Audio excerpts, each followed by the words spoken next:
Hello guys, welcome to my YouTube channel. और हम कर रहे हैं class 10th NCERT math book और एक्सरसाइज है 5.2 और उसका करेंगे हम आज क्वेश्चन नंबर 10।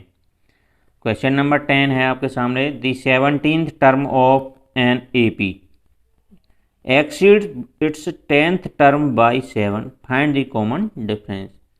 अब आपको क्या गिवन है, क्या फाइंड आउट करना है, वो आपकी समझ में आ गया होगा।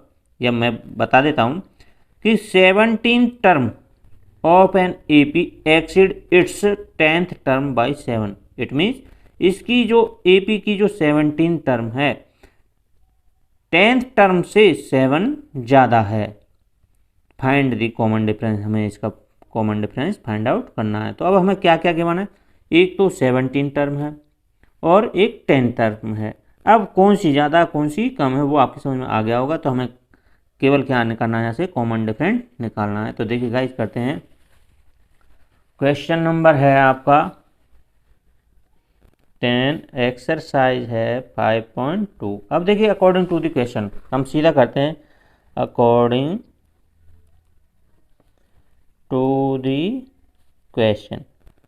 क्वेश्चन के अकॉर्डिंग करेंगे। तो उसने कहा था कि जो 17 टर्म है, तो वो क्या 17 जो टर्म है, मैं सीधा लिख देता हूँ। 17 टर्म वो है 10th टर्म से, 10th टर्म से कितना एक्सीड है, 7 एक्सीड है। यानी 10 टर्म में हम 7 जोड़ देते हैं तो वो किसके इक्वल आ जाता है, 17 के इक्वल आ जाता है। अब मैं क्या फाइंड आउट करना, कॉमन डिफरेंस फाइंड आउट करता है। ना तो हमें यहाँ पर ए है फर्स्ट टर्म पता है, ना ही डिफरेंस तो हमें फाइंड आउट करना है। तो करते हैं गाइस, किस तरह से करेंगे। अब मैंने आपके सामने सिचुएशन बनाकर दे दी है कि ये जो हमसे पूछा बताया गया था कि 17 जो टर्म है 10 टर्म से 7 एक्सीड है, तो वो तो हमने लिख दिया यहाँ पर। अब बात करते हैं कि 17 टर्म फाइंड आउट किस तरह से की जाती है। तो इसमें nth टर्म वाला फॉर्मूला लगाएंगे। तो 17 टर्म के लिए A17 या एन वाला फॉर्मूला होता है। यहाँ देखिए AN is equal to A plus में N-1 इंटू डी होता है nth टर्म के लिए। nth टर्म के लिए ये फॉर्मूला होता है। अब हमें कौन सी टर्म निकालनी है, 17। तो n की वैल्यू हमने कितनी रख दी, 17। तो ये हो गया A17 इक्वल टू होगा ए फर्स्ट टर्म होता हमारे पास नहीं है, n 17 हो जाएगा क्योंकि n का मतलब नंबर ऑफ टर्म्स। तो नंबर ऑफ टर्म्स कौन सी फाइंड आउट कर रहे हैं, 17। तो माइनस में 1 इंटू में d। ठीक है, अब यहाँ पर करते हैं इसको। तो ये क्या बचेगा, ए जमा में 7 प्लस में ये कितना बचेगा, 16d, यही तो बचेगा। इसी प्रकार गाइस करते हैं 10th टर्म के लिए। तो ये क्या हो जाएगा, a प्लस में 10-1 इंटू डी और प्लस में 7 पीछे है। ये हो गया nth टर्म के लिए। यहाँ पर n की वैल्यू कितनी हो जाएगी, 10 इज इक्वल टू है a प्लस में क्या हो जाएगा 9d प्लस में क्या हो जाएगा 7। अब देखिए ये a है और ये a है, ये दोनों इधर आएगा तो ये किसका हो जाएगा, माइनस का, यानी प्लस के साइन है दोनों एक से वो कट जाते हैं। अगर अपोजिट साइन होते तो वो नहीं कटते। अब यहाँ पर क्या रहा आपके सामने, केवल 16d is equal to 9d plus में क्या रह गया 7।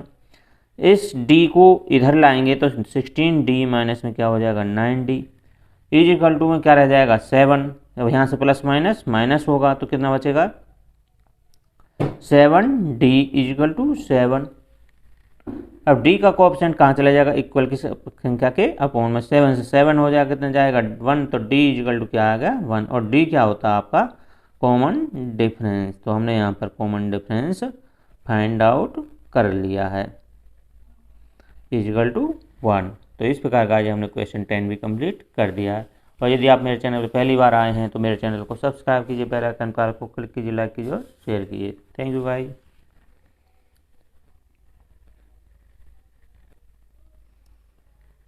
आगे करते हैं क्वेश्चन नंबर 11। क्वेश्चन नंबर 11 है, वही एक्सरसाइज है 5.2 क्लास 10 एनसीईआरटी मैथ बुक। और 11th है, which term of the AP 3, 15, 27, 39 will be 132 more than it's 54 term. Which term, इस अब देखिए क्या पूछा है, क्या हमें गिवन है, क्या हमें फाइंड आउट करना है। विच टर्म, कौन सी जो टर्म होगी इस एपी सीरीज की, will be 130 more than 54 term. ये बताना है कि कौन सी ऐसी टर्म है जो 54 टर्म से भी 132 यानी 132 ज़्यादा है। तो हमें क्या दिया हुआ, ए पी सीरीज दी हुई है, फर्स्ट जो टर्म है वो हमें पता है और यहाँ से हम कॉमन डिफरेंस निकाल लेंगे। अब हमें बताना है कि वह कौन सा नंबर होगा, नंबर ऑफ टर्म्स कौन सी होगी जिसकी वैल्यू 54 टर्म से भी 132 यानी 132 ज़्यादा होगी। तो इसका मतलब क्या है कि 54 टर्म में हम 132 जोड़ देते हैं तो वो हमें लास्ट की टर्म मिल जाती है।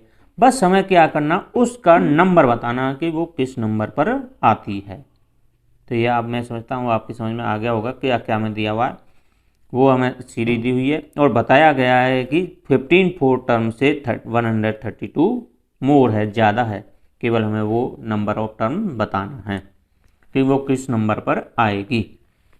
तो देखिए गाइज करते हैं, जो ए पी दी हुई है वो लिखेंगे ए पी इक्वल टू है 3, 15, 27 और 39 इप टू इसी प्रकार से। अब जो लास्ट की जो टर्म होगी वो क्या होगी, जो हमसे वो पूछ रहा है, जिस नंबर पर वो टर्म आएगी उसकी वैल्यू उसने पहले हमें बता दिया है कि 54 जो टर्म है इससे भी क्या होगी 132 मोर होगी। तो जो लास्ट की टर्म होगी वो यही तो बनेगी। 54 टर्म में कितना ऐड कर दें, 132 ऐड कर देंगे तो वो हमें लास्ट की जो टर्म आ जाएगी जो हमसे पूछा गया है कि वो। अब हमें इसका नंबर बताना कि ये किस नंबर पर आएगी। जैसे कि मान लीजिए ये 1 नंबर, ये 2, ये 3, ये 4, इस तरह से बताना कि ये किस नंबर पर आएगी, यानी नंबर बताना केवल नंबर ऑफ टर्म्स, यानी ये किस नंबर पर पड़ती है। तो आइए गाइस करते हैं। उसके लिए सबसे पहले हमें क्या लेना होता है, A1 क्या है 3, A2 क्या है यहाँ से 15 जो सेकंड नंबर पर है, A3 क्या 27 और A4 क्या है यहाँ पर 39। अब ये क्या बन गया हमारे लिए AN हो गया 54 टर्म प्लस में 132। तो देखिए पहले हम फाइंड आउट करेंगे कॉमन डिफरेंस। कॉमन डिफरेंस होगा A2 माइनस में A1। A2 क्या है यहाँ से देखिए गाइस 15 माइनस में A1 क्या है 3, तो ये क्या बनेगा 12। A3 माइनस में A2, A3 क्या है यहाँ से 27 और A2 क्या है यहाँ से 15 इज इक्वल टू क्या बचेगा देखिए 12। A4 माइनस में A4 क्या है यहाँ से 39 माइनस में 27 इज इक्वल टू 12। तो यहाँ से कॉमन डिफरेंस इक्वल है तो ये कॉमन डिफरेंस हो गया 12। कॉमन डिफरेंस हमें फाइंड आउट है, फर्स्ट टर्म हमें पता है। अब हमें निकालना है पहले 54 टर्म। पहले हम जो 54 टर्म है वो निकालते हैं क्योंकि 54 टर्म हमारे पास है नहीं। तो यहाँ पर लिखेंगे A54 nth टर्म वाला फॉर्मूला लगाएंगे। वो क्या होता है A प्लस में n-1 इंटू डी, यही होता है। मैं इसको AN वाला फॉर्मूला लिख देता हूँ। अब हम फाइंड आउट करेंगे A54, n की वैल्यू हम यहाँ पर क्या रखेंगे 54 टर्म फाइंड आउट कर रहे हैं। तो ए क्या है यहाँ पर फर्स्ट टर्म कितना है 3 प्लस में n कितना हो गया 54, n माइनस में 1 और कॉमन डिफरेंस कितना है 12। तो 3 प्लस में यहाँ पर क्या बचेगा 53 मल्टीप्लाई में कितना हो जाएगा 12। तो इज इक्वल टू 3 प्लस में 12 3 जा 36, 3 12 5 जा 63। ये कितना हो जाएगा 639। तो ये A54 जो टर्म है उसकी वैल्यू हमें फाइंड आउट हो गई है। अब जो AN था nth टर्म थी, यहाँ पर देखिए अब nth टर्म जो लास्ट वाली टर्म थी AN उसकी वैल्यू कितनी हो जाएगी, यानी A54 टर्म में हम कितना ऐड करेंगे 132। तो A54 यानी 15 जो टर्म आई है वो कितनी है 639, उसमें 132 ऐड कर देंगे तो ये हो जाएगा 771। अब ये हमें जो लास्ट की जो टर्म है वो हमें मिल गई है। लास्ट की टर्म मिल गई है तो अब हम वही फॉर्मूला लगाएंगे nth टर्म वाला कि AN is equal to A plus में n-1 इंटू डी, यही होता है। अब जो nth टर्म है उसकी वैल्यू कितनी है 771। A कितना है यहाँ पर 3 प्लस में जो n हमें जो टर्म तो हमें फाइंड आउट करनी है कि किस नंबर पर आया है। ये इस an नंबर लास्ट के टर्म की क्या मिली थी हमें वैल्यू, ना कि ये नंबर था, इसकी वैल्यू मिली थी। तो हमने उस an टर्म की वैल्यू पुट की है, तो n को हमें n रखना है माइनस में 1 इंटू में d कितना है यहाँ से 12। तो करते हैं गाइस 771, 3 प्लस में इसको हम अंदर मल्टीप्लाई करेंगे तो 12n हो जाएगा, माइनस का क्या हो जाएगा 12।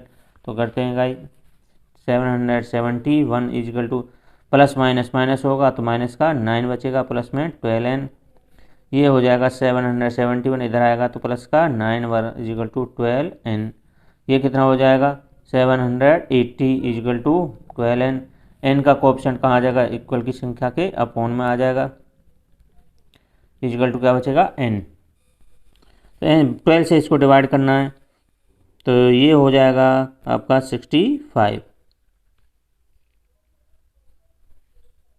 तो n की वैल्यू आपके पास कितनी मिल गई है 65। तो हम n जो हमें बताना था वही हमने फाइंड आउट कर दिया, यानी जो ये 77 जो टर्म है ये किस नंबर पर आएगी 65 टर्म नंबर पर आएगी। तो इस प्रकार का हमने यहाँ पर लिखेंगे देयरफॉर, लिख सकते हो आप अलग से, therefore an,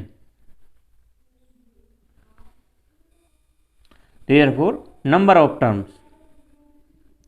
therefore number of terms is equal to 65।